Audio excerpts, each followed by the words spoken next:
చిన్నగా ఆలోచన చేశాడు, ఈ అమ్మాయితో పాపం చేయాలి. చిన్న ఆలోచన. అంత దూరం పోయిన వ్యక్తి మళ్ళీ ఒక్కసారి ఇక్కడికి వచ్చాడు,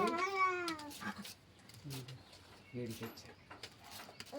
నికోదేముతో అదే అన్నాడు యేసు ప్రభు,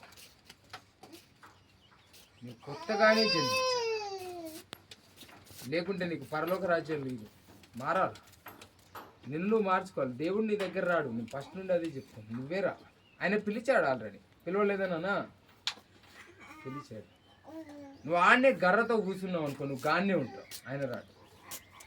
చివరిగా చదవక 4, 5, 6, 7 లాస్ట్ చదువు.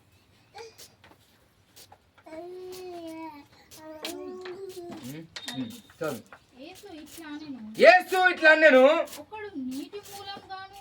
ఒకడు నీటి మూలముగాను ఆత్మ మూలముగాను జన్మించితే గాని దేవుని రాజ్యములో ప్రవేశింపలేడని నీతో నిజముగా చెప్తున్నాను.